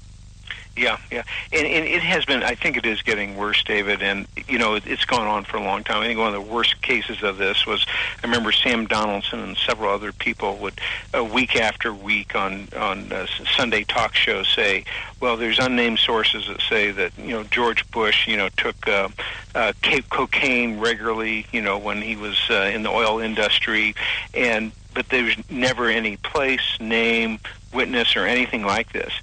And they would do this over and over again, but then with Bill Clinton, they never talk about it. And in the case of Bill Clinton, there's like 3 eyewitnesses that said they watched him take cocaine, and they gave the times and the places, and his brother was convicted and sent to prison for being a cocaine dealer, etc. So in one case, you actually had the evidence, and it wasn't discussed in the news media. And then in the other case, there's no evidence at all. But then they put out, so then if you ask people, what presidential candidate, supposedly took a lot of cocaine, they'd probably say George Bush and not Bill Clinton. So, well, I don't know anything about, those kinds of things. What I do know is that we're in an era right now where it looks like there is a battle between the Trump administration and the intelligence community, or at least some segments of the intelligence community. And that's a very dangerous development. And so you have several reporters who are apparently clued in with elements of the intelligence community, and they're being fed stories. Now, some of these stories do detail what could be improper conduct. Some of them don't. It's just really, really hard to know. And that's why when we're talking about really important issues like Russian involvement, alleged Russian involvement with Trump administration officials or things like that, you got to have a true investigation, not trial by leak. And a true investigation means subpoenaing witnesses, getting people's testimony under oath, disclosing taped telephone conversations or transcripts of taped telephone conversations, and doing things the right way. That's right. In this particular case, supposedly, and tell me if I'm wrong, it's the FBI had intercepted this call between Flynn and the Russian ambassador, and then, that what was in that transcript was leaked. Is that basically correct? Well, what we don't know exactly who intercepted the conversation, but I don't believe that a full description of the transcript was leaked. Just what was leaked was, in essence, that he talked to the Russian ambassador and talked about sanctions. I see. And so we don't know exactly what was said. We don't have that at all. I mean, we have what Mike Flynn says was said. We've had what the leakers say was said. Let's hear the tape. Let's hear it. Let's see what was really said. Got you. David, we have to go into a commercial break, but can you hold with us? Because I'd really like to ask you some more questions. Sure. Be happy to. Oh, excellent. Okay, we're coming to you live from Conservative Commandos Radio Network Studios, WNJC 1360, our flagship station in Philadelphia, and around the world on the Internet with American Patriots Broadcasting, TalkStream Live, SHR Media, K98 Talk, iHeartRadio, and AM, FM 24/7.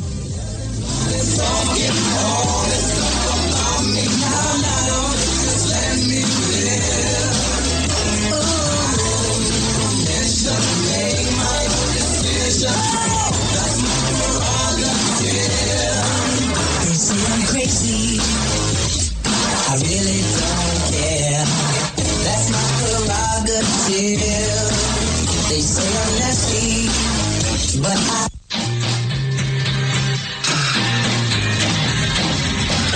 The Conservative Commandos Radio Show is the commander of the Conservative Commandos Radio Network. We've established a front line of conservative leaders and ironclad patriots to revive the promise of America. There must be some kind of way out of here. We patriots have succeeded in securing the next 4 years of American prosperity, sovereignty, and liberty under President Donald Trump. But the fight is never over, and we must be forever vigilant. Businessman there, drink my wine. Do you have a passion for American values? Do you believe in preserving the American dream? If so, listen to the Conservative Commandos Radio Network, Monday through Saturday from 12 to 6 p.m. on WNJC Radio, 1360 AM, or around the world on the internet at ccrshow.com and ccrsnetwork.com. Check out our websites for rebroadcasts and network updates. We are the Conservative Commandos Radio Network, where even more newsmakers go to be heard. Hi, I'm Kevin Wade. Conservative Commandos is happy to welcome Liberty HealthShare as a sponsor. Liberty HealthShare is a community of health-conscious Americans who practice long-standing Christian principles in sharing health care costs. Liberty HealthShare exists for everyone who purchases health care for themselves or their family, or who wants to control their own health care. I run a small business, and we were caught in the confusion of Washington's ever-changing health insurance requirements. We found a common-sense solution in Liberty HealthShare. Liberty HealthShare is not insurance.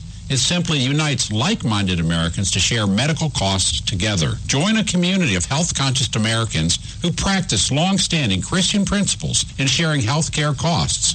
That's Liberty HealthShare. To find out how you can easily make the change, call Liberty HealthShare today at 855-585-4237. That's 855-585-4237, or visit their website at libertyhealthshare.org.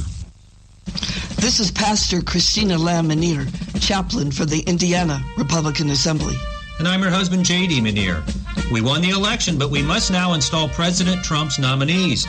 We urge you to call the Capitol Switchboard at 202-225-3121 and ask your senators to do their job. They need to confirm Judge Neil Gorsuch and remaining cabinet members. We, the people, never want to see another Berkeley. The First Amendment doesn't give you the right to commit acts of violence. It pains us to watch anarchy unfold on college campuses, bus stops, and coffee shops. Thomas Jefferson said, "All tyranny needs to gain a foothold is for people of good conscience to remain silent." Let us join in unity to pray for America. Once again, the number to call is 202-225-3121. You can call the Conservative Commandos radio show at 856-227-1360. Your opinion counts at 856-227-1360. This is Congressman Alan West, and you're listening to the Conservative Commando radio show. If you'd like to hear a rebroadcast of today's show, please check out our website, ccrsnetwork.com and ccrshow.com, or at 8 a.m. log on to Leading Edge Radio Network, or at 11 p.m. you can log on to highplanestalkradio.com, and you can listen to us on your phone at 832-999-1199. This is your host, Dana Allen, with my co-host, Rick Trader, and we are pleased to have with us David French from National Review. David, we've been talking about the hot topic today, which is the resignation of National Security Advisor Mike Flynn. On this, you believe that he did have to go because he was caught lying. Is that correct? Well, I mean, that's certainly what the administration is saying. Here's what the core concern seems to be: did he mislead the FBI when questioned about his conversation? Did he mislead Mike Pence when preparing Mike Pence to talk to the public about this issue? And those seem to be the core questions. And if the answer to either one of those questions is yes, then his resignation is entirely justified. Mm-hmm. Now, you something that I wanted to ask you about, you've already brought up the topic, which is there's this conflict that has happened, and part of it actually on Twitter or whatever, between Trump and what you call the national security apparatus, the United States, the FBI, CIA, etc. And that does seem to be a factor here. Trump did say some provoking things, about the CIA, and I was looking at the Drudge Report, and I think the first 5 headlines at the top of it are about that this was a retaliation for Trump attacking, let's say, the CIA. Do you think that is a factor in this? It could be. I think that Trump has attacked the intelligence services. Well, you don't think that. You know that. He's tweeted at them very aggressively. And in some ways completely unjustifiably. I mean, for a long time he really attacked the contention that Russia was trying to interfere with our election, and in spite of the fact that there's overwhelming evidence that it had. So, look, but here's the deal. Even if a president tries to pick a fight with the intelligence agencies, that doesn't give intelligence agencies license to break the law by leaking classified information. Both sides really need to stand down from this fight, though. I mean, the President of the United States openly mocking intelligence agencies and unjustifiably doing that is wrong. Intelligence agencies leaking classified information to undermine the President of the United States not only is wrong, it's possibly illegal. So we're in a situation here where two things seem to be happening at once. There's a large number of improper leaks, and at the same time, there also appears to be some improper or untruthful activity going on within the administration. So, for example, Sean Spicer yesterday denied that there was any contact between Trump campaign officials and Russian intelligence operatives during the campaign. Said that didn't happen. So what happens next? Leaks come out saying that there's proof that there was contact. Now, we don't know what that contact was or if there was anything illegal about it or improper about it. But the problem is when the Trump administration says something that's not truthful, it's courting and asking for these kinds of leaks to come up. And so both kinds of improper activity need to stop. In that particular case, did they actually provide the proof that there was contact, or they just say that unnamed sources say there was proof of that contact between Trump? It's this anonymous sourcing that there is. So that's why this has to be investigated in the proper method so that you actually see proof of the content. Now, it would be highly unusual for a source to go to a reporter, a mainstream reporter, and say, we have evidence based on intercepts and call logs and other things of contact, when they're just completely making that up. But what they did say was, we have evidence of contact, we don't have any evidence of collusion. And that's a very important distinction. Sure. That contact, especially since Trump had hired some people who had prior business dealings in Russia, contact under those circumstances is not necessarily wrong. The thing that would be wrong would be collusion with Russian intelligence, and that's what they say they don't have any evidence of. Right. Now, do you think there's other parties that would have, motivations maybe to aid and abet this conflict that has occurred between the administration and the intelligence community, and that would be, let's say, people like the New York Times and Washington Post, ABC News, etc. I don't think that they would, break down in tears if a fight broke out between Trump and the intelligence services. They're not particularly partial to either party, and they probably would like to see a fight between the two. So do you think this is maybe being egged on a little bit? Oh, I mean, there's no question that the mainstream media is the eager, ready, willing, and eager recipient of any leaks that it can get its hands on, and is even responsible for passing on some of the least credible of these leaks. So, yeah, I don't think there's any question that it's being egged on, but this is old stuff. I mean, everybody eagerly lapped up the WikiLeaks revelations, even though they were based on unlawful hacking and leaking through Russian intelligence. People always are eager to share information they gain through leaks. That's what the press does. That's why you have to. That's why the leaking has to get under control. The free press is always going to jump on leaks, always. So that's why the leaking has to get under control, and there has to be adult supervision of these agencies and of the White House, and investigate all of this properly. Yeah, in the case of WikiLeaks, I've actually read a lot of them, and I'd be interested in your opinion on this. The fact that they know it's specific. It's not like these unnamed sources or whatever. This is supposedly an email between this person and that person on this date. Here's all the text. And it seems that it's true because I've never really heard it denied by the parties. Do you have an opinion on that? Oh, yeah. I mean, I think what's true about WikiLeaks is that there was an unlawful hacking of DNC computers that resulted in the leaking to the public of actual emails. I mean, nobody's really said that these emails were made up. So the hacking was illegal, the emails were real, the information was embarrassing. There's always an audience for information, always. But, there's also a responsibility of people in government not to share classified information, especially to advance a political agenda. Right. In terms of replacing Flynn, one of the names that's been thrown out there is David Petraeus. Do you have any opinions on whether he'd be good for that position?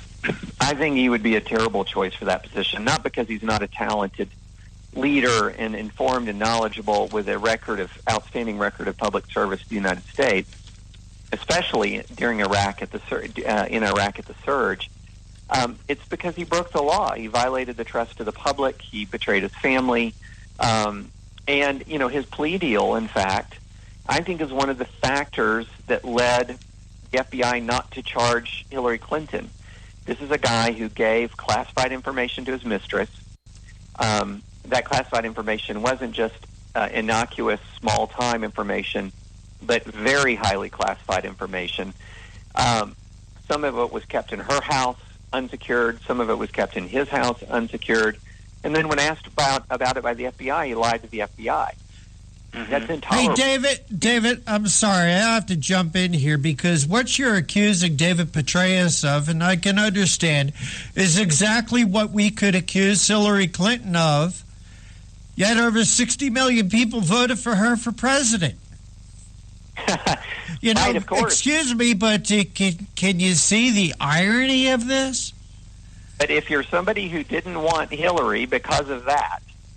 Well, that and a whole bunch of other reasons. Yeah. Mm-hmm. David, in the case of Hillary Clinton, I really think that if her name was Sally Smith, she would have gone to prison over that. Yeah. Yeah. Well, and the sad thing is, with Petraeus, if his name was Captain Petraeus instead of General Petraeus, and if this was a military prosecution rather than a DOJ prosecution, he would have gone to jail. As it was, he got 2 years probation and paid a fine. And there was reporting at the time that the FBI made the decision not to recommend Hillary Clinton for prosecution, that the Petraeus plea deal cast a long shadow over those deliberations. Because there, in the Petraeus situation, there was very strong evidence that he intentionally and improperly shared this classified information. Whereas the FBI didn't see that same evidence of intent with Hillary Clinton. Now, never mind, the statute didn't require evidence of intent, just gross negligence. Right. But the problem was, here they had a situation with this general with all of the evidence that they had, and they gave him probation, a plea bargain of probation. Hey, David, we have to run. We're right up against the end of our show. Could you please tell our audience how they could read your articles and follow your work? Sure. nationalreview.com, and you can follow me on Twitter at David A. French. David French, thank you so much for joining us. Take care. God bless. Yeah, we have to have you back, David. Fascinating stuff. Thank you very much. Y'all have a good day. Thank you. You too. Dana, I want to thank you for sitting in today as my co-host. I also want to thank our other guest, Brittany Hughes from the Media Research Center. Also want to thank Mr. John Forsythe Jr. for working the boards. But for right now, we're out of time. We got to run. We got to go. Take care. God bless. We'll see you tomorrow on the radio. 1360 AM. WNJC. Washington Township, Philadelphia. Hi, I'm Kevin Wade. Conservative Commandos is happy to welcome Liberty HealthShare as a sponsor. Liberty HealthShare is a community of health-conscious Americans who practice long-standing Christian principles in sharing health care costs. Liberty HealthShare exists for everyone who purchases health care for themselves or their family, or who wants to control their own health care. I run a small business, and we were caught in the confusion of Washington's ever-changing health insurance requirements. We found a common-sense solution in Liberty HealthShare. Liberty HealthShare is not insurance. It simply unites like-minded Americans to share medical costs together. Join a community of health-conscious Americans who practice long-standing Christian principles in sharing health care costs. That's Liberty HealthShare. To find out how you can easily make the change, call Liberty HealthShare today at 855-585-4237. That's 855-585-4237, or visit their website at libertyhealthshare.org.